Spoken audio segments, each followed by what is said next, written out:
A sinhazinha, enlouquecida pelo ódio e pelo ciúme por tudo que ouvira de Gregório, tramou em segredo a destruição de Rosa Maria e do menino.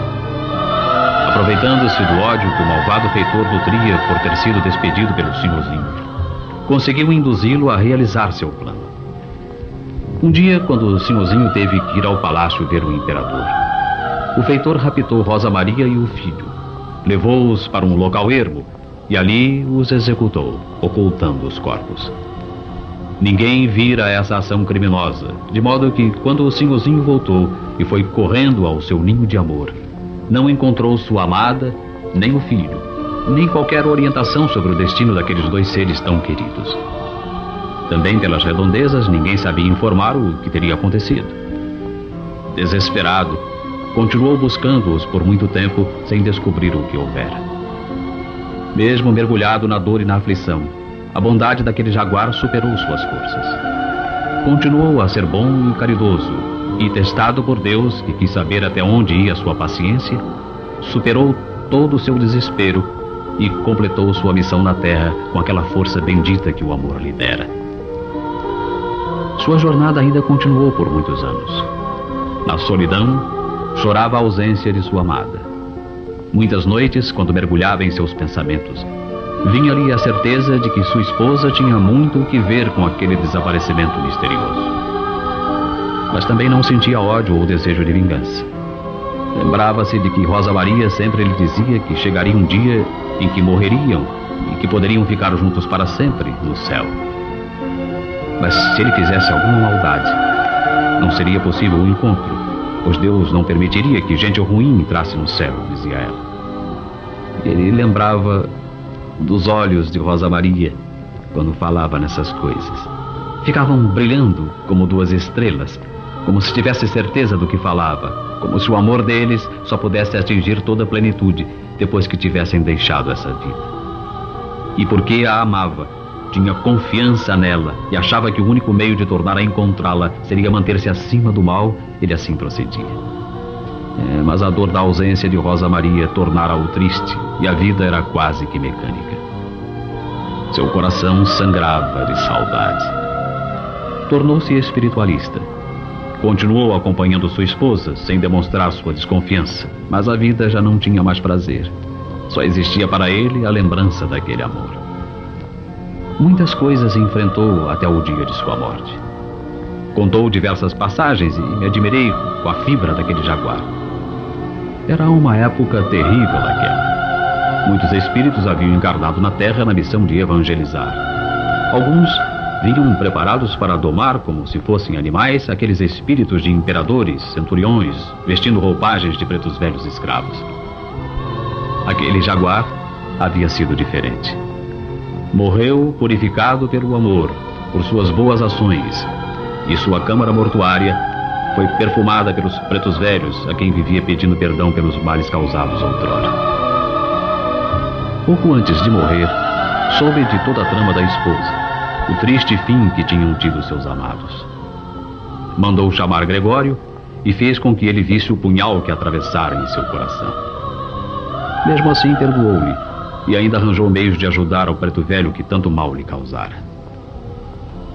Há muitas passagens lindas nesta história, filhos.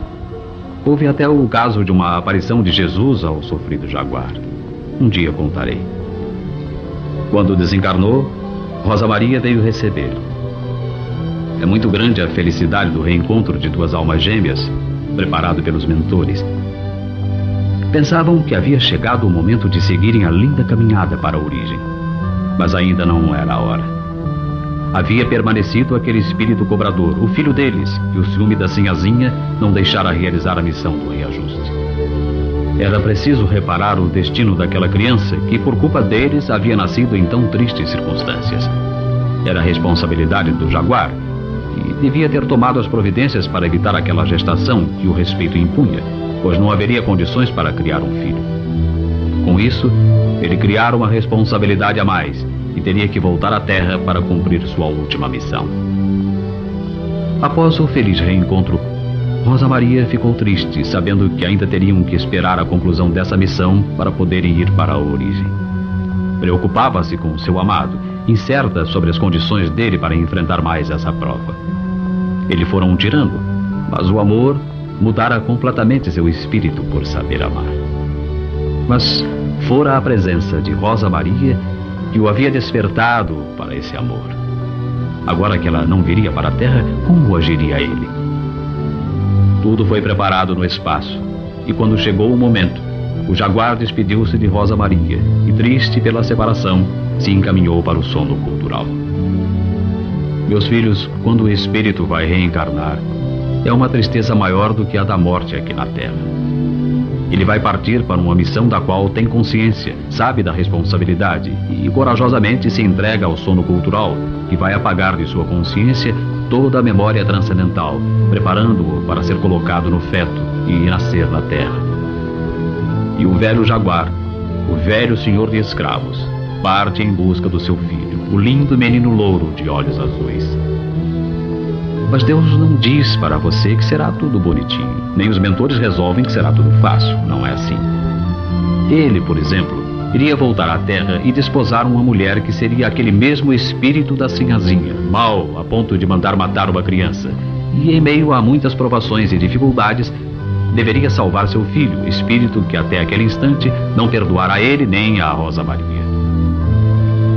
Na Terra, o início foi realmente fácil. Casou-se com aquela que havia sido a sinhazinha e teve alguns filhos. Mas, esquecido dos planos do espaço pelo efeito do sono cultural, não entendia o vazio que sentia. Faltava-lhe alguma coisa que não identificava para a sua vida fazê-lo feliz, realizado. Perguntava a si mesmo por que aquela paixão pelas pessoas, pelas coisas, aquela insatisfação permanente. E o desespero começava a tomar conta de seus pensamentos nas horas em que estava sozinho. Foi quando nasceu um novo filho, um menino debilitado, com um aleijão na perna, e que mais tarde, quando começou a falar, tinha dificuldade em se expressar. Um pouco mais moreno do que os demais irmãos. Ele sentia algo estranho. Quando pegava o menino no colo, sentia um arrepio, uma sensação que não identificava, mas sabia ser de repulsa àquela criança. A mãe do menino também demonstrava total intolerância e até mesmo desprezo pelo pequenino. Vendo essa reação de ambos, o jaguar superou tudo e passou a amar mais a aquele filho do que aos demais. Também a criança ficou num grande agarramento com o pai. Em seus sonhos, o jaguar se encontrava com uma moça muito bonita, e era Rosa Maria, que lhe falava da força do amor e pedia que ele sempre tivesse esperança em seu coração. Sempre protegendo a criança do ódio da mãe e do desprezo dos irmãos, o jaguar prosseguiu em sua missão. Ficou doente, seriamente, e o filho mais novo não se separava dele. Ficava ali, atento ao que fosse preciso, dando-lhe água, remédio, preso pelos laços de uma profunda afeição. Uma noite, profundamente enfraquecido, estado em que se fica mais próximo da espiritualidade, foi levado por aquela mulher de seus sonhos até uma casa onde havia uma criança. Esta estava muito mal, já para morrer. Os pais, ali perto, choravam a morte do filho, já não tendo mais nada a fazer.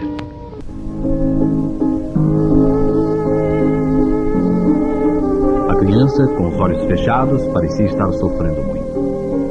O espírito do jaguar ficou preso àquele quadro e se aproximou da criança, que, abrindo os olhos, percebeu a imagem do jaguar e exclamou: "Oh, papai!" Todos se alvoroçaram e o pai abraçou a criança, certo de sua melhora, pois ouvira o chamado. Mas o espírito do jaguar percebeu, emocionado, quem era a criança quando vira aqueles olhinhos azuis e sabia a quem ele chamara de pai. Sim, aquele era o seu filho, a quem buscava para resgatar suas dívidas do passado. Mas teve que retornar ao corpo e sua memória apagou-se quase que totalmente. Ficou uma ligeira lembrança do menino, mas em sua fraqueza não sabia separar bem os fatos. Seu estado piorou e começou a delirar, falando de um menino louro de olhos azuis, que era seu filho, que ele tinha que encontrar. Suas palavras não eram entendidas pela mulher e pelos filhos, que achavam ser tudo fruto de sua delicada situação de saúde. Finalmente, o mal começou a ser revelado. Ele teve então a sua fase de recuperação povoada pela lembrança daquela criança. irritado por não ser entendido pelos outros, criara em sua cabeça a necessidade urgente de encontrar aquele menino que ele sabia existir em algum lugar. Já recuperado, começou a andar pela cidade. Assim fazia um exercício e atendia à sua ânsia de descobrir a criança. Andava certa vez pela beira do cais, quando o choro de uma criança chegou até ele.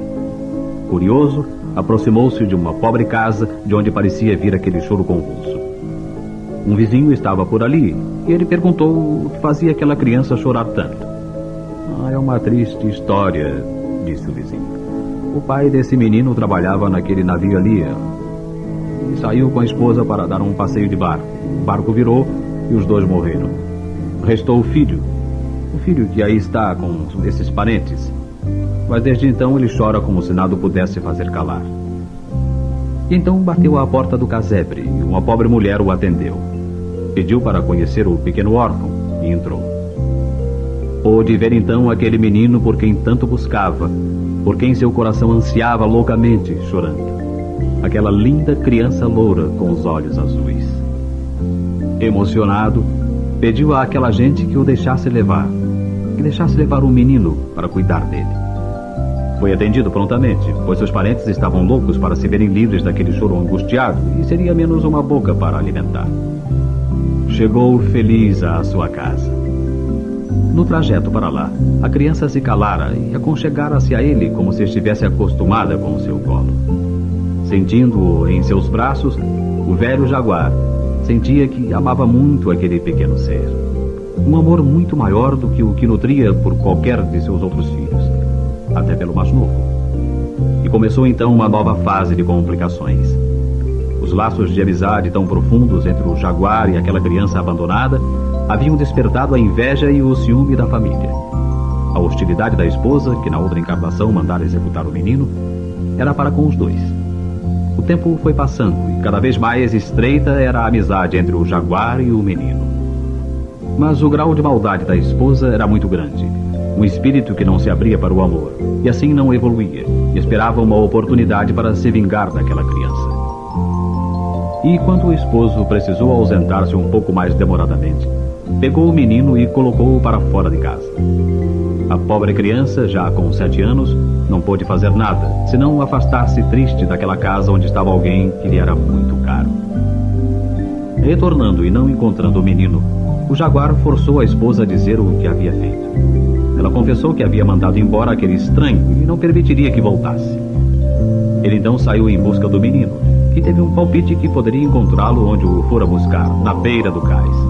Correu então para lá e viu o garoto sentado, olhando o mar, com o queixo apoiado na mão, como se aguardasse alguém. Alegre pelo encontro, chamou o menino. Este assustou-se com o chamado e levantou rápido de onde estava, virando-se para ver seu querido benfeitor.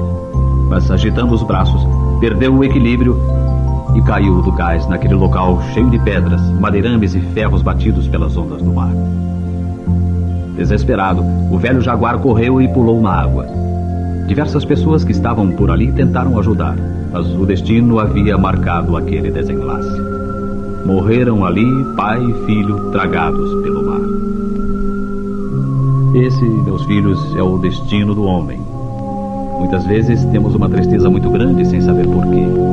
Muitas vezes o homem se casa e tem por obrigação honrar aquele casamento, os filhos que dele nascem, mas em seu íntimo não está feliz.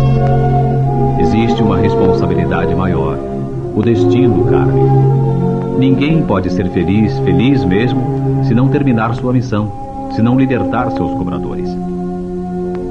Imaginem que aquele filho mais novo, moreno, do casal, era o espírito do preto velho Gregório, que apesar de seus defeitos físicos, amou muito aquele a quem tanto mal fizera e por ele foi amado. Foi aquela mulher que tanta maldade fizera, que o recebeu no ventre e pela bênção de Deus o criou com cuidados, mas sem amor. Mas Gregório conseguiu resgatar suas faltas pelo amor daquele a quem tanto fizera sofrer. E no desenlace da história, quando o homem e o menino desencarnaram no mar, seus espíritos se reencontraram com Rosa Maria e juntos, felizes, foram para sua origem. E a sinhazinha, que voltara agora como uma simples dona de casa, não evoluiu, não aproveitou a chance que lhe foi dada e nada fez de bom. Então seu sofrimento será grande. Deverá voltar várias vezes para subir seus degraus na evolução. Mesmo assim, ela foi objeto da ajuda dos espíritos do Jaguar e de Rosa Maria, que entenderam que tudo que ela havia cometido servira como degrau para a libertação deles, através da evolução. Na realidade, fora a Sinhazinha que preparara a subida dessas almas gêmeas. Por isso, jamais devemos nos queixar de Deus, filhos. Ele nos dá tudo, nos proporciona os meios para a nossa libertação. O conhecimento, a consciência, é que nos impulsionam no caminho certo. Ele nos dá força antes de chegarmos aqui e chegamos preparados para cumprir nossa missão. É errado só se desejar coisas boas e reclamá-las de Deus. Pelo sofrimento, conseguimos nossa libertação, nossa evolução. Nem Deus, nem nossos mentores nos seguram para que possamos subir os degraus de nossa jornada. Temos que caminhar por nós mesmos, com nossas próprias pernas. Deus nos dá tudo. Salve Deus, filhos. Dianei.